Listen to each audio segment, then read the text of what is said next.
마태복음 12장 46절에서 50절 말씀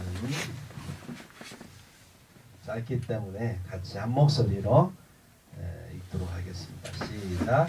예수께서 우리에게 말씀하실 때에 그의 어머니와 동생들이 예수께 말하려고 밖에 섰더니 한 사람이 예수께 여짜오되 보소서 당신의 어머니와 동생들이 당신께 말하려고 밖에 서 있나이다 하니 말하던 사람에게 대답하여 이르되 누가 내 어머니며 내 동생들이냐 하시고 손을 내밀어 제자들을 가리켜 이르시되 나의 어머니와 나의 동생들을 보라.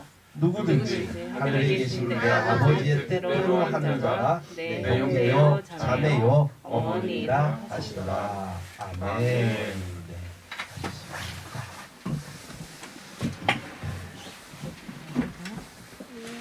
주님이 이 땅에 오신 목적을 여러분 아십니까? 주님이 이 땅에 오신 목적, 내가 온 것은 양으로 생명을 얻게 하고 더 풍성히 얻게 하려 하십니다. 주님은 생명을 얻기를 바라고요, 더 풍성히 얻기를 바라고 이 땅에 오셨어요.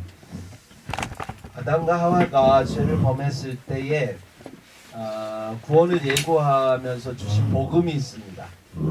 창세기 3장 15절 말씀인데 거기에 보면 여자의 후손은 내 머리를 상하게 할 것이다. 앞으로 여자의 후손이 이 땅에 올 것을 예고하셨습니다.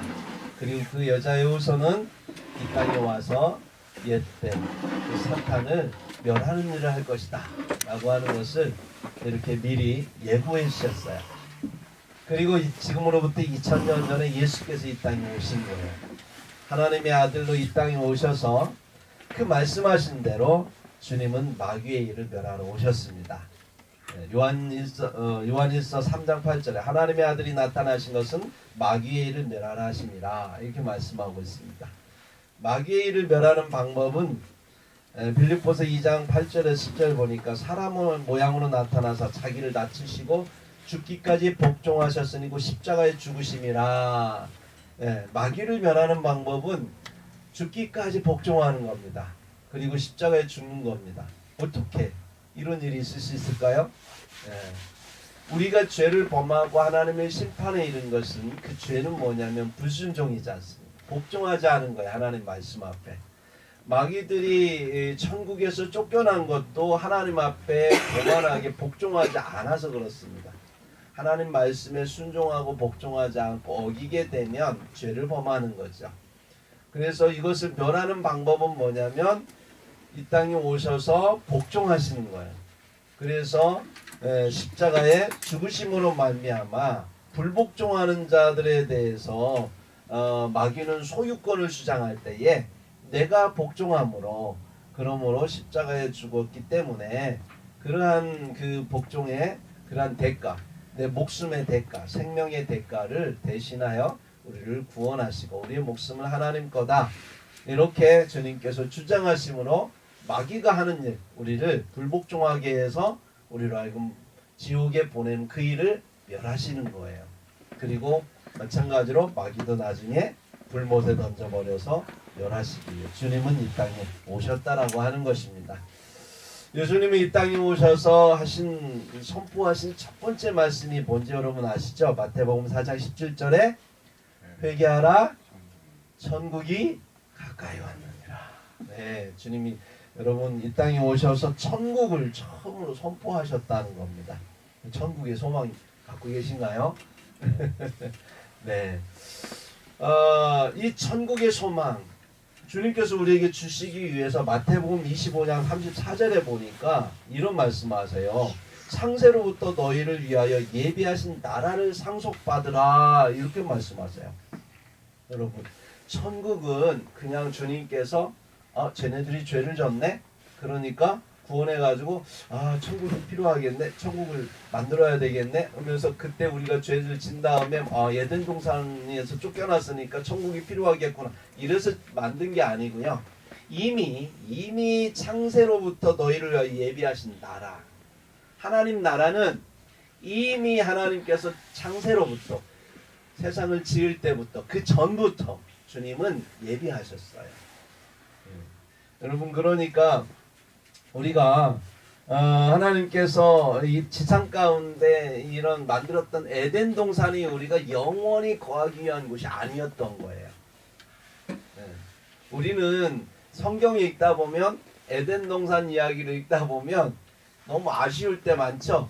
아니 왜 그 선악과 하나 따먹었다고 에덴 동산에서 세상에 쫓겨나야 되는 그 풍성한 나라에서 쫓겨나야 되는 그 아픔을 내가 따먹은 것도 아닌데 아담과 하와가 따먹었는데 나하고 조금 뭐 관련이 있다 하더라도 나는 나고 아담과 하와인데 왜 나한테 이런 생각하시면서 좀 아쉬웠잖아요. 나 같으면 에덴 동산에 있을 텐데. 그런데 주님은 우리가 에덴 동산에 영원히 거하는 것을 원치 않으세요. 주님의 계획은 어디에 있었냐면 하나님 나라, 이미 역사를 하나님은 다 보고 계셨고 요한계시록 22장의 역사를 하나님은 이미 창세 전에 계획하셨어요. 그리고 그렇게 될 줄 다 알고 계시는 거예요. 그리고 예언하시고 그렇게 이뤄 가시는 거예요. 아멘. 예. 그래서 우리의 소망은 하나님 나라입니다. 여러분이 꿈꾸는 유토피아, 여러분이 생각하는 그 이상의 하나님 나라가 우리에게 앞으로 펼쳐진다는 거예요. 하나님은 그렇게 가난한 하나님이 아닙니다. 우리가 여기 경험하는 그 하나님이 정말 구해도 우리에게 많이 안 주시니까 혹시 하나님 너무 가난하신 거 아니야? 라고 생각할 수도 있잖아요. 근데 하나님은 그렇게 가난하지 않아요. 여러분 요한계시록 21장 22장에 보면 그냥 잠깐 맛배기로 보여주신 그 나라, 그냥 길 자체가 금으로 깔려진 나라입니다. 문 자체가 진주문으로 돼. 진주가 얼마나 큰지 문만 한다는 거죠. 천사들이 오르락 내리락하면서 들락달락 하면 문이 얼마나 큰 줄 아세요? 이만한 작은 문이 아니에요. 천사들은 우리보다 더 크거든. 성전에 이렇게 천사의 크기로 해가지고서나 천막에다가 그 휘장에다가 이 천사의 그런 모양을 해놨는데 한 3m 이상 된다는 거예요. 그러니까 그 문도 엄청 크겠죠. 여튼 이 나라를 하나님께서 우리에게 예비하셨습니다. 여러분 가슴 뛰어야 돼요. 인생을 살아보니까 그렇게 길지 않은 것 같아요. 제가 우리 민우만 할 때는 50살, 80살 살면 이야 인생 겁나 오래 살았구나. 마치 막 구석기 시대부터 살아온 사람처럼 느껴지는데 어느 순간에 보니까 제 아버지 나이가 되는 거 보니까 인생이 너무 짧다. 100년을 살아도 짧은 것 같다는 생각이 듭니다. 근데 영원한 하나님 나라는 그렇게 짧은 인생을 훅 지나간 다음에 우리에게 주어질 거예요. 과정은 좀 길어 보이지만 지나고 나면 짧습니다. 하나님께서 우리에게 천국 백성이 되어서 그 나라에 이끌기 위해서 우리를 주님께서는 만드셨어요. 좀 고난이 있고 좀 아파도 힘들어도 우리 참아요. 기뻐하면서 감사하면서 기대하면서 참읍시다. 예수께서 이 땅에 오신 것은 그 하나님 나라를 우리에게 주시기 위해서 오신 겁니다. 이 땅이 전부라면 주님은 필요 없습니다. 왜요? 이 땅에서 그냥 행복하게 살면 되잖아요. 없어지고 사라지면 끝이라면 왜 주님이 필요해요? 주님이 이 땅 오실 이유도 없는 거예요. 그 나라를 잃어버리고 우리가 살아가니까 그 나라의 소망을 다시 한번 우리가 회복시키기 위해서, 그래서 이 땅에서 비록 힘들고 어려워도 그 나라를 생각하면서 기대하면서 우리에게 이 땅의 모든 것을 이겨내라고 주님이 이 땅에 오셨던 겁니다. 여러분 에베소서 3장 9절에서 11절 보니까 영원부터 만물을 창조하신 하나님 속에 감추었던 비밀의 경륜이랍니다. 그것이 뭐냐면 교회예요. 교회. 이는 이제 교회로 말미암아 하늘에 있는 통치자들과 권세자들에게 하나님의 각종 지혜를 알게 하려 하심이니 곧 영원부터 우리 주 예수 그리스도 안에 우리 주 그리스도 예수 안에서 예정하신 뜻대로 하신 것이라 이렇게 말씀했어요. 교회는 어떤 곳이냐면 그 나라의 백성을 양육하는 곳이 교회입니다. 여러분 아멘. 네. 여러분 교회는 그냥 우리가 정말 교회관이 굉장히 중요합니다. 교회가 뭔지를 알아야 돼요. 교회를 왜 주님께서 이 교회를 세우기 위해서 피를 흘리면서 십자가에 달리셨는지, 왜 생명을 다해 교회를 만드시고자 하셨는지 우리가 이유를 알아야 교회를 사랑하고 교회를 위해서 우리도 목숨을 바쳐서 살아갈 수 있는 거예요. 그걸 모르니까 교회를 너무 우습게 알아요. 성도들조차도 교회를 너무 우습게 알아요. 그래서 교회가 무너지고 교회가 흩어지는 거에 대해서 이 교회 사라지면 다른 교회 가지 이렇게 아주 쉽게 생각을 해요. 아니요, 교회는 그런 곳이 아닙니다. 교회는 하나님 백성을 세우기 위해서 하나님이 핏값으로 만들어 놓은 정말로 귀한, 이 우주의 그 어떤 것도 주님께서 핏값으로 살려고 하지 않았어요. 교회를 사기 위해서, 저와 여러분의 이러한 형제 자매 가족됨을 사기 위해서 주님께서는 십자가에 달리셨는데, 그게 바로 뭐냐면 교회인데, 이거는 하나님 속에 감추었던 비밀이랍니다. 네.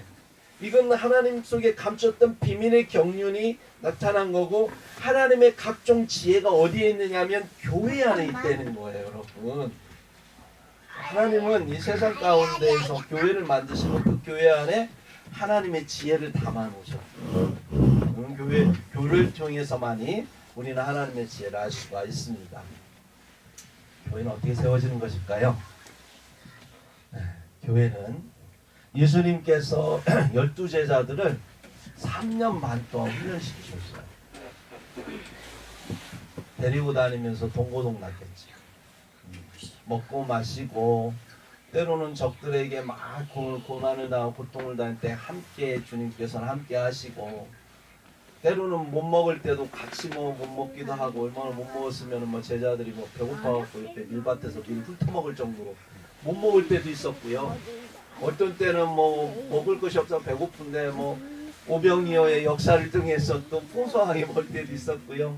하여튼 주님과 함께 이런저런 경험을 하면서 서로 하나가 되어갔어요.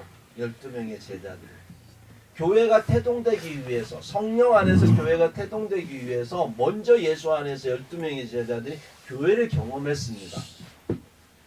그래서 그들이 성령 받았을 때에 120명이 교회를 이룰 수 있었던 것. 그때 서로 물건을 나눠주고 서로 간에 이것 내 것 없이 물건을 서로 통용하면서 집을 팔고 밭을 팔아서 교회에 나누고 하는 일들이 일어날 수 있었던 것은 예수 안에서 제자들이 그런 교회를 경험했기 때문에 그게 가능했던 거예요. 근데 그 교회를 세우는데, 예수님 그 교회를 경험시키는데 3년 반이 걸렸습니다. 우리 교회가 교회됨을 경험하기 위해서 적어도 3년 반 이상의 시간이 필요한지도 모르겠어요. 서로 간의 가족들이 성도 다르고 이름도 다르고 가문도 다른 사람들이 모여서 주 안에서 하나가 되어서 하나님 나라를 경험한다는 것은 쉽지 않아요. 그런데 성령 안에서 그렇게 하나님의 역사를 함께 경험하면서 동고동락하면서 그러면서 교회가 세워지는 것이죠. 그래서 그렇게 교회를 같이 이렇게 경험하고, 주는 그리스도시여 살아계신 하나님의 아들이십니다라고 베드로가 고백했을 때, 그 고백은 베드로만의 고백이 아니라 모두의 고백이었습니다. 그 고백을 들은 예수님이 뭐라고 하시냐면 마태복음 16장 18절에 너는 베드로라, 내가 이 반석 위에, 이 고백 위에 내 교회를 세우겠다. 내가 이 예수라고 하는 그 고백 위에, 주는 그리스도시여 살아계신 하나님의 아들이라고 하는 그 고백 위에 내 교회를 세우겠다. 드디어 선포하셨던 거예요. 네. 그 고백을 듣기까지, 그 모두의 고백이 되기까지 3년 이상이 걸렸다는 것. 여러분, 우리 교회가 되기 위해서, 하나님이 원하신 교회가 되기 위해서 좀 시간이 필요합니다. 네. 그러나 우리가 왜 여기에 모였는지, 왜 예배하고 있는지, 왜 우리가 주일마다 서로 간에 교제하는지, 여러분, 우리가 그 이유를 알고 만나야지. 그냥 와서 이방인들한테 예배하듯이 가가지고 그냥 예배 이러고 보다가 돌아가시는 그런 쓸모없는 일들을 하지 마시기 바랍니다. 여러분, 교회는 예배 보러 오지 마십시오. 드리러 오는 겁니다. 내 마음을 드리고 내 모든 것을 드리는 거예요. 그래야 하나님이 그 제단 위에서, 영적 제단 위에서 주님의 피가 뿌려지고, 그래서 새 영이 우리에게 임하며 새 마음이 임할 때, 우리 예배를 끝나고 나가면 우리의 굳어진 마음이 부드러워지고 하나님께서 원하시는 거듭난 마음으로, 거듭난 영혼으로 우리는 이 세상을 살게 되기 때문에 그렇습니다. 성령으로 말미암아 탄생된 교회, 그 원형교회의 모습은 여러분 아시는 것처럼 사도행전 2장 42절 47절에 보니까 사도들의 가르침이 있고 서로 교제하고 떡을 떼면서 정말 서로 간에 성찬식을 하면서 함께 기도하는 그런 교회였습니다. 그리고 그러니까 하나님께서 역사하셔서 기사와 표적들이 많이 일어났어요. 주의 이름으로 두세 사람이 모인 그곳에 나도 그들과 함께 하는데 정말로 병든 자를 위해서 둘이 이상 기도하면 하나님이 일하신다고 분명히 말씀하셨다면 우리 함께 기도해야 되는 거예요. 여러분, 우리가 함께 기도해야 될 이유가 거기에 있습니다. 하나님 우리에게 문제를 주시면 그 문제를 우리가 문제 속에 파묻히라고 주는 게 아니라 이 문제를 통해서 하나님의 위대하심을 경험하라고 주시는 거예요. 그래서 교회는 기도하는 집입니다. 함께 기도할 때 교회가 되는 거예요. 네. 그럼으로써 많은 사람들이 하나님의 살아계심을 알고 나니까 어떤 일이 벌어지는가. 사도행전 2장 44절에 보니까 믿는 사람들이 다 함께 있어 모든 물건을 서로 통용하고 재산과 소유를 팔아 각 사람의 필요에 따라 나눠주며 날마다 마음을 갖자 성전에 모이기를 힘쓰고 이런 일들이 막 벌어지는 거예요. 저에겐 소원이 있습니다. 제가 예전에 CCC에 잠깐 다녔었어요. 한 6개월 다녔는가 봐요. 제가 이제 학교를 이제 휴학하는 바람에. 근데 그때 경험했던 아름다운 일들이 있어요. 선교 여행을 단기 선교를 간다고 하면 같이 모여서 기도해요. 학생들이 무슨 돈이 있겠습니까? 근데 같이 기도하면서 서로 이야기하다 보면 뭐 뻔하죠. 뭐 돈 얘기 나오는 거죠. 아, 저는 이번에 선교비 이렇게 지금 모으고 있는데 기도하고 있는데 50만 원 있어야 되는데 30만 원밖에 안 채워졌어요. 여러분 기도해 주세요. 같이 막 기도합니다. 그리고 다음 주에 모이면 어떤 분이 그래요. 저 간증할 거 있어요. 뭔데요? 지난주에 그렇게 기도했는데 여러분 함께 기도해 주셔서 다 채워졌어요. 여러분. 그럼 같이 막 박수 치고 옆에 있는 분이 또 저는 아직 덜 채워졌는데 같이 기도합시다. 이러면서 선교비가 채워지면서 단기 선교를 가는데요. 누군가가 그것을 통장에 이렇게 말없이 채워주는 거예요. 그러면서 서로가 하나가 된 모습을 경험했어요. 저는 교회를 꿈꾸면서 그런 교회를 생각합니다. 우리가 아직은 작지만 작든 크든 간에 정말 어려움을 당하면 서로가 서로에게 그렇게 나눠주는 아름다운 교회. 이 사도행전적 교회가 이루어져야 된다고 봐요. 주님의 꿈은 이런 교회입니다.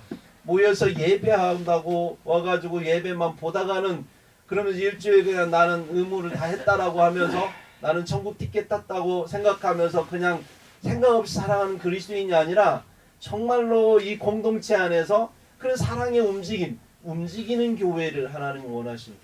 하나님께서 역사하셔서 정말 서로의 아픔을 같이 아파하고 같이 기뻐하고 같이 서로를 위해서 나눠주는 아름다운 공동체 되기를 소망합니다.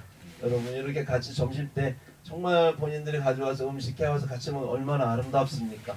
물론 때로는 부담되기도 해요. 육체적으로 힘들고 또 때로는 재정적으로 힘들 때도 있지만 그렇게 서로 나누면서 하나가 되어가는 것이지요.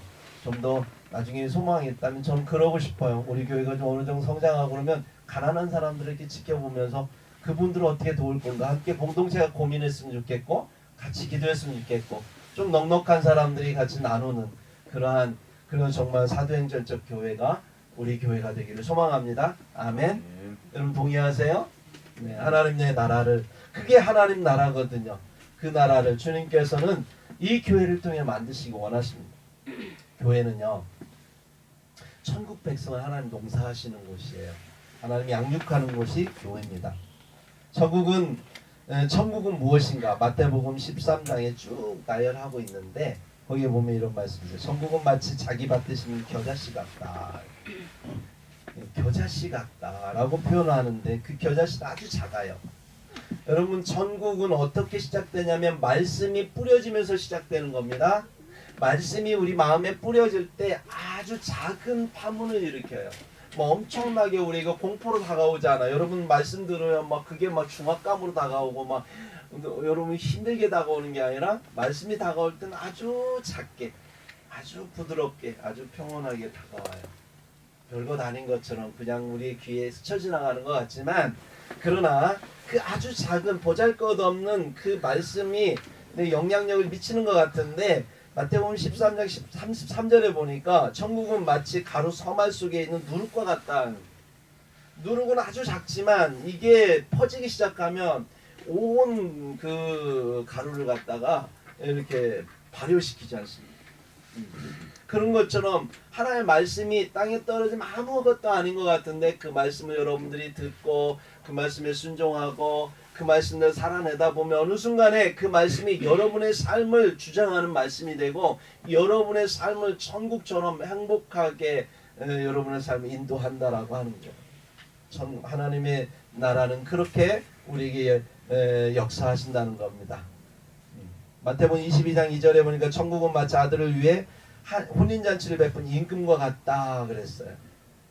그래서 뭐 오기 싫어해도 주님께서는 뭐 막 길가에 가서 사방에 가서 모든 사람들을 다 강권하여서 초청합니다.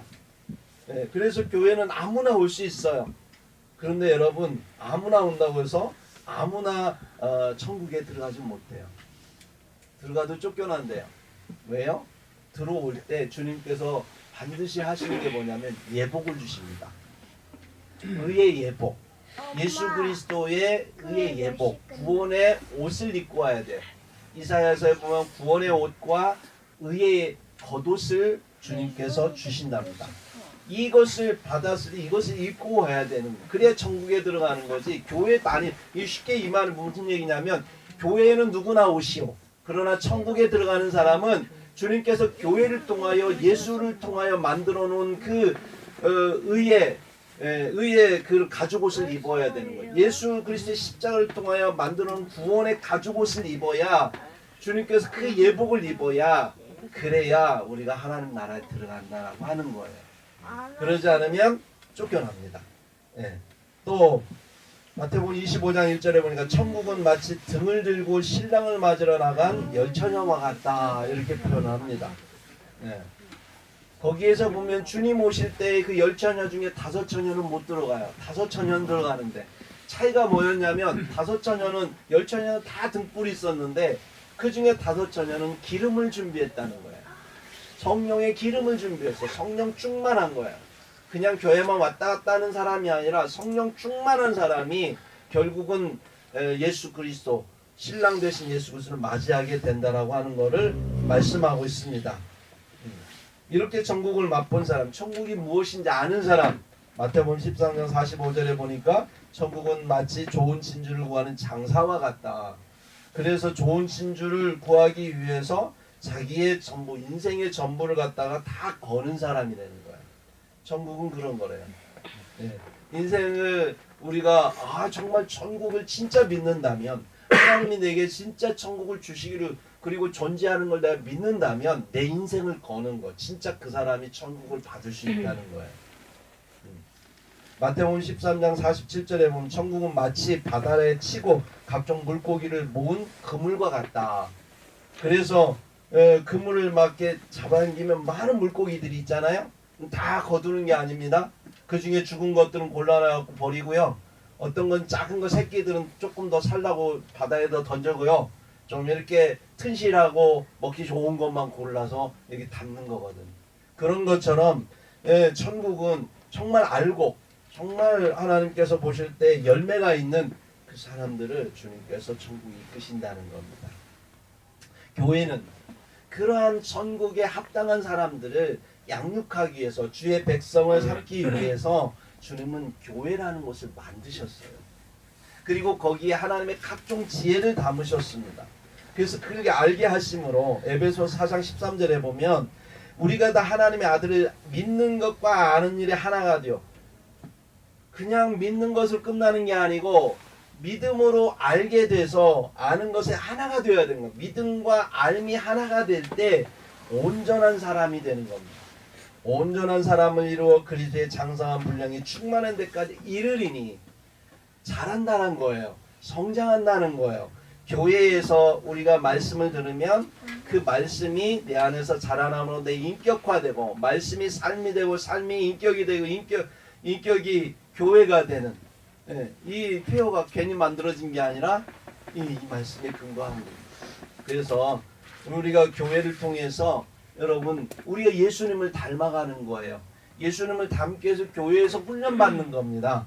교회는 그냥 예배만 드리는 제의적인 그런 기능만 하는 것이 아니라 교회는 우리가 예수 그리스도를 닮아가기 위해서 형제 자매가 서로 친교하고 교제하면서 서로의 모습 속에서 그리스도를 배워가고 알아가고 경험해가는 것이 교회입니다. 여러분 세상에서 그리스도를 알아갈 수 없어요. 세상 사람들 만나면 여러분 마음만 상처받잖아요. 그죠? 세상 사람들을 많이 교제하다 보면 나의 선함도 사라지는 거 많이 경험하시죠? 어느 순간에 보면 악한 막 마음이 내 마음이 있잖아요. 상처받고 원망하고 슬퍼하고 막 미워하는 마음들이 막 내 마음에 있잖아요. 근데 그리스도 안에서 교회 공동체에 오면 그런 마음이 생기던가요? 서로가 서로를 위로하고 세워주고 서로를 감싸주고 용서하고 하는 아름다운 경험들, 하나님 나라의 그 경험들을 하면서 우리가 회복되어짐을 경험하는 게 교회잖아요.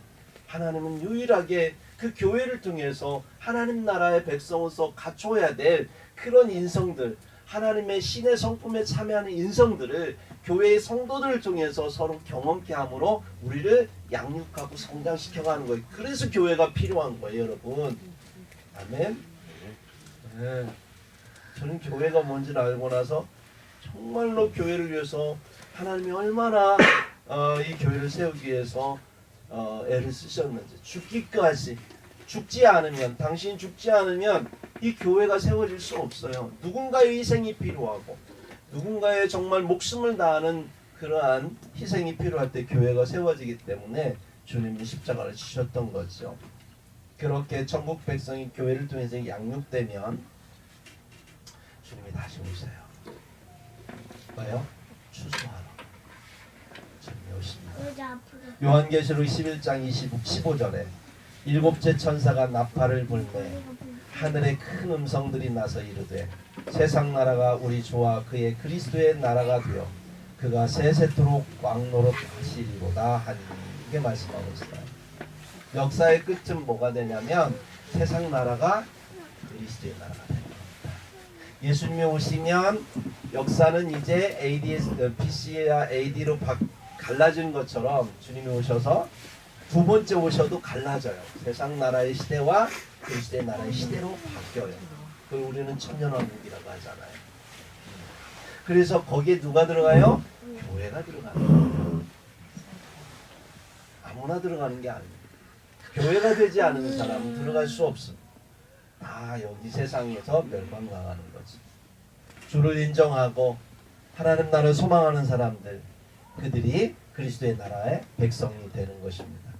그래서 천년 동안 그리스도의 나라를 경험하면서 교회는 요한계시록 21장 5절에 7절에 보니까 보좌에 앉으신 이가 이르시되 보라 내가 만물을 새롭게 하노라 하시고 또 이르시되 이 말은 참되고 신실하고 참되니 기록하라 하시고 내게 말씀하시되 이루었도다 나는 알파와 오메가요 처음과 마지막이라 내가 생명수 샘물을 목마른 자에게 값없이 주리니 이기는 자는 이것들을 상속으로 받으리라. 나는 그의 하나님이 되고 그는 내 아들이 되리라. 이렇게 말씀하십니다. 천년 동안의 역사가 끝나고 나면 주님은 만물을 새롭게 하세요. 그때 가면 하늘과 땅이 사라지면서 새로운 하나님 나라 완전한 천국이 펼쳐진다라고 말씀하세요. 그때에 주님께서 이기는 자, 이게 교회를 의미하는 거예요. 교회 성도들을 말하는 거예요. 이기는 자는 이것들을 상속으로 받으리라. 이스라엘이 뭡니까? 하나님과 사람에게 이긴 자. 이긴 자가 이스라엘이란 뜻입니다. 영적 이스라엘로서 우리 이방인 교회도 영적인 이스라엘로서 세상을 이긴 자. 믿음으로 너희가 세상을 이기느니라 그랬지 않습니까? 그러니까 믿음을 갖고 세상을 이긴 사람들은 누구냐면 성도예요.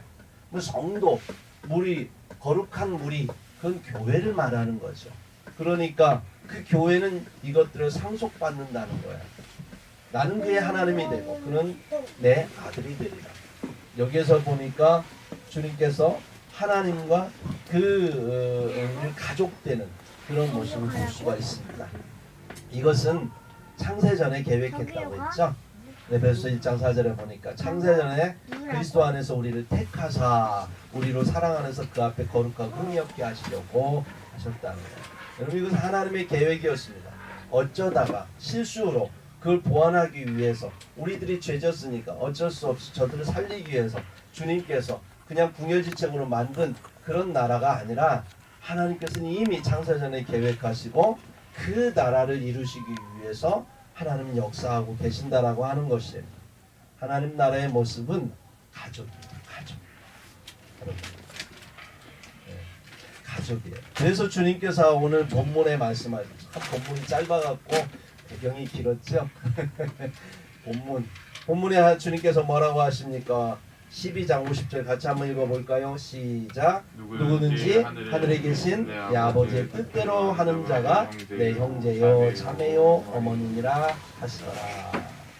네. 네. 주님께서 보시는 형제, 자매, 어머니, 가족 용어잖아요. 가족 용어. 그러니까 다른 말로 말하면 내 가족이다. 그런 얘기. 아버지의 뜻대로 행하지 않으면 내 가족이 아니다. 아버지 뜻대로 살기 위해서 배우고 순종하고 행하는 곳이 어디입니까? 교회잖아요. 그래서 교회는 하나님의 가족입니다. 그래서 우리는 서로가 형제 자매인 거예요. 하나님을 아버지라 하고 우리는 형제 자매라고 하고. 그래서 여러분들이 가족을 넘어서야 됩니다. 하나님은 우리를 이 땅에 창조하셔서 우리 의식이 나에게서 어릴 때 보면 우리 우준이 정도 되면 나중심이지 않습니까? 그죠? 근데 인간이 되라 뭐라 그래요? 인간은 사람과 사람 사이를 알고 배려하고 존중해 준 거 인간이라고 그래요. 인간, 사람과 사람 사이에 인격을 가진 자. 그러니까 그러려면 뭐예요? 나중심에서 벗어나야 되는 거예요. 그래서 어른이라고 하는 건 뭡니까? 나중심에서 벗어나서 남을 배려하고 남을 이렇게 양보하고 해줄 수 있는, 존중해 줄 수 있는 사람 어른이라고 하잖아요. 하나님은 우리를 창조하셔서 나중심에서 끝나는 게 아니라 나에게서 벗어나 가족을 통해서 나에게서 벗어나는 훈련을 시킵니다. 여러분, 남편과 아내가 결혼하면 남편을 위해서, 아내를 위해서 내 시간을 쪼개야 되잖아요. 나중심으로 하면 누가 나하고 결혼해서 가족 되겠어요? 그죠? 나를 쪼개서 줘야 돼요. 나를 희생해서 줘야 되는 거예요. 재물도 줘야 돼, 시간도 줘야 돼, 열정도 줘야 돼. 모든 것을 나누지 않으면, 나를 떠나지 않으면, 나를 내려놓고 상대방을 존중하지 않으면 하나가 될 수 없지요. 자식을 낳으면 또 뭐예요? 자식이 성장하기 위해서는 또 나는 시간을 더 나눠야 되는 거야. 너는 너대로 살아. 너는 그러고 나는 나대로 살 거야 하면 자식은 연약해서 그냥 죽어버리겠죠. 배고파갖고 굶어 죽거나. 돌봐주고 배려해주고 사랑해줘야 되는, 그러려면 시간과 물질과 열정과 모든 게 필요한, 나눠줘야 돼요. 그러나 주님 여기에서 끝나는 게 아니라 이 세상은 그 정도에서 이렇게 머물지만 교회를 통해서 하나님이 하시고자 하는 건 가족 이상을 떠나기를 원하시는 거예요. 가족을 무너뜨리고 가족을 무시하고 가족 없이 살아라, 이젠 교회만 네 가족이다 이 얘기가 아니고요. 가족을 사랑하되 그 가족을 넘어서서 확대 가족을 생각하라는 거예요. 왜? 하나님 나라 가면 이 가족의 개념이 확 바뀌어요. 여기서도 예수님 뭐라고 합니까? 나의 어머니와 나의 동생들을 보라. 제자들을 보면서 나의 어머니와 내 동생들이다. 가족 개념이 확 바뀐다니까요. 예수님이 이 땅에 오셔서 똑같이 육체를 갖고 인간으로 오셨지만 그분의 의식은 항상 하나님 나라의 의식을 갖고 있는 거예요. 하나님 나라의 가족됨의 의식을 갖고 있는 거예요. 그러니까 하나님 말씀대로 살아가는 이가 다 형제고 자매고 어머니고 아버지고 내 가족인 거예요. 여러분, 그게 교회입니다. 아멘. 예, 그런 의식을 가져야 사도행전 2장 42절 47절의 말씀에 교회가 세워지는 거예요. 원형 교회가. 그런 의식 없이 교회를 이룰 수 없어요. 한국 교회가 지금 회개해야 될 게 그런 거예요. 교회가 뭔지 몰라요. 그냥 그러면서 자기 구원의 티켓 하나 받았다고 엄마, 그것에 만족하니까 한국 교회가 지금 무너지고 있는 거예요. 지금 이 세상은 얼마나 무너졌는지요. 가족도 무너지고 있어요. 1인 가족 말이 됩니까? 1인 가족이 무슨 가족이에요? 근데 그걸 가족이랍니다. 그만큼 가족이 무너져 버렸어요. 공동체가 무너져 버렸어요. 그걸 회복시키고 그거에 대해서 명분을 제시할 수 있는 건 교회밖에 없어요. 교회는 혈통을 같이 하지 않았어도 서로가 그리스도 안에서 그리스도의 피를 나눈 가족이라고 하는 걸 강조하는 게 교회거든요. 그 교회가 하나님 나라가 되는 것이고요. 예수 그리스도 우리 하나님 삼위일체 하나님의 형상 자체가 가족의 형상입니다. 성부, 성자, 성령 이거는 가족 용어잖아요. 성부와 성자, 거룩한 아버지, 거룩한 아들. 벌써 이 가족 때문에 관계죠. 삼위일체의 이 관계는 가족의 어떤 관계 형상을 가지고 있어요. 또 우리의 모양대로 우리의 형상대로 우리가 사람을 만들자라고 하는 주님의 그 말씀은 우리가 앞으로 가족되는 정말로 나를 뛰어넘어 내 가족을 뛰어넘어 서로가 함께 그리스도 안에서 가족되는 하나님 나라 아버지를 하나님을 아버지라 부르고 모두가 형제가 자매가 되는 그 하나님 나라의 가족됨을 경험하고 그렇게 이루는 하나님 나라를 주님께서 꿈꾸시고 그 교회를 그 나라를 경험케 하는 것이 이 지상의 교회라고 하는 거예요.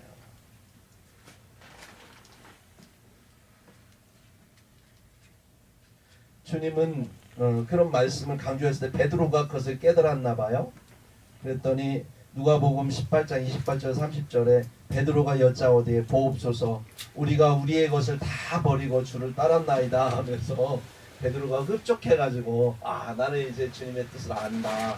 네, 제가 주를 따랐죠. 우리가 주를 따랐습니다. 이렇게 말씀을 하니까 예수님 뭐라고 하시냐면 내가 진실로 너에게 이르노니 하나님 나라를 위하여 집이나 아내나 형제나 부모나 자녀를 버린 자는 현세에 여러 배를 받고 내세에 영생을 받지 못할 자가 없느니라 하시고 이런 말씀하셨어요.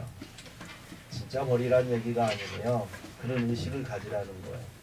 우리의 의식을 형제 자매의 의식을 혈통적인 가족관계에서 더 머무르지 말고 더 확대되어져서 모두를 품어낼 수 있는 그런 영원한 가족으로서 하나님 나라의 가족을 생각하라라고 주님은 말씀하시는 겁니다.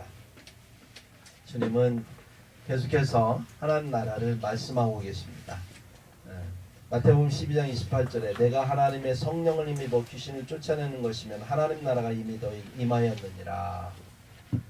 이렇게 하나님 나라를 쭉 얘기하는데도 사람들은 여전히 예수님을 하나님의 아들로 보지 않아요. 그래서 자꾸 어떻게 하냐면 오히려 예수님을 정신 차리라고 나사렛 총부로 여기고 인간 예수로 정신 차리라고 얘기하는 거예요.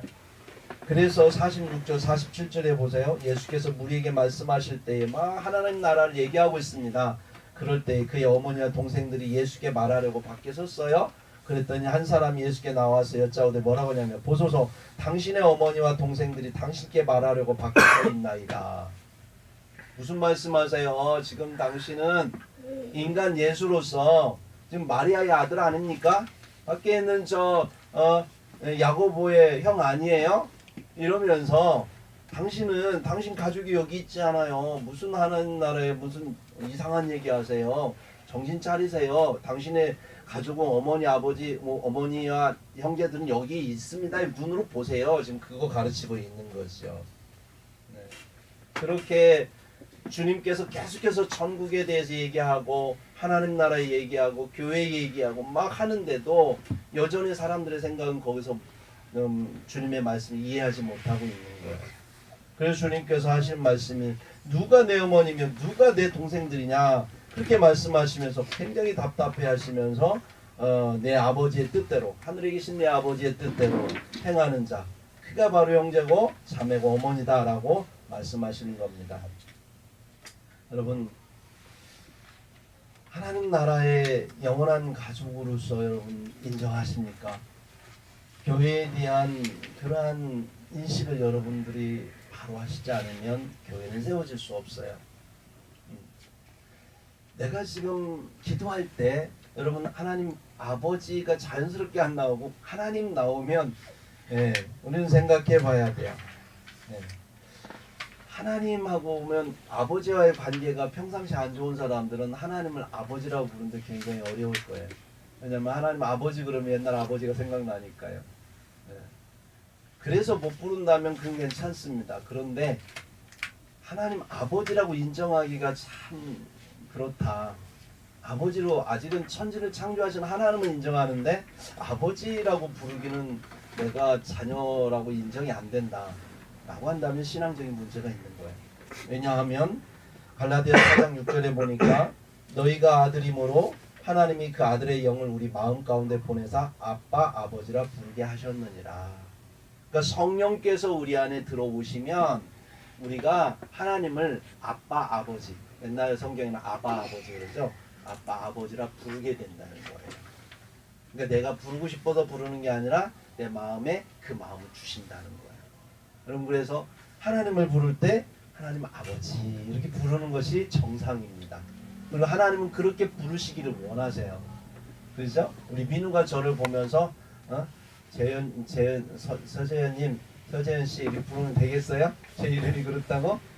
아빠, 아버지 부르는 게 저는 더 좋죠. 행복하죠. 아빠, 아버지니까. 근데 딱 이렇게 거리 두고서나 아빠라고 안 부르고 딴 이름으로 부르고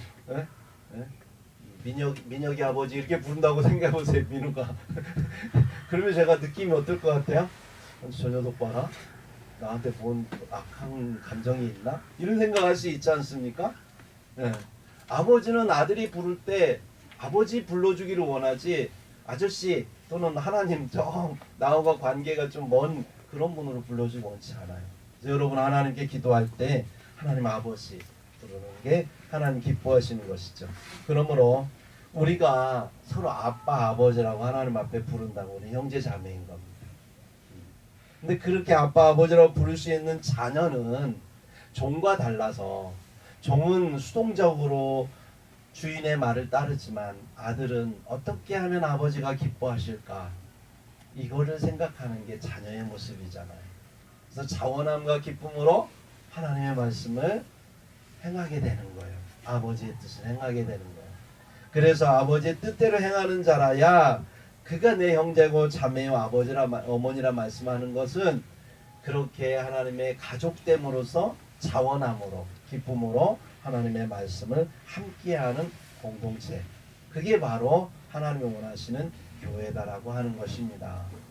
사랑하는 성도 여러분, 말씀을 마무리하려고 합니다. 여러분 우리는 하나님 나라의 백성이요 하나님 나라의 하나님 아버지의 자녀입니다. 아멘. 네, 아멘. 네.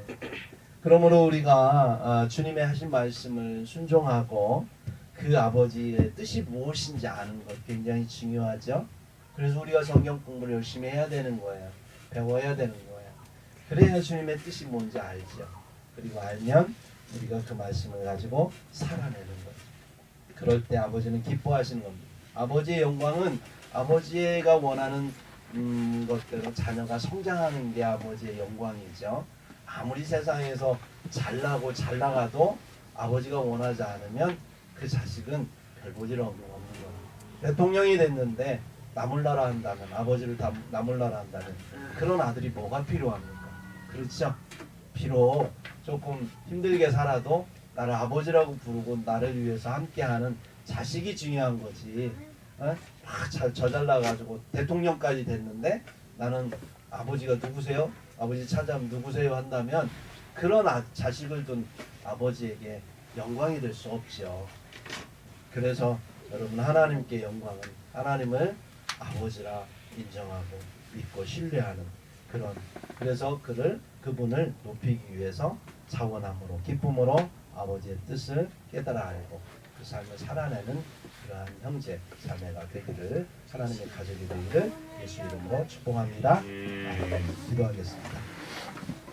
거룩하신 아버지 하나님 감사합니다.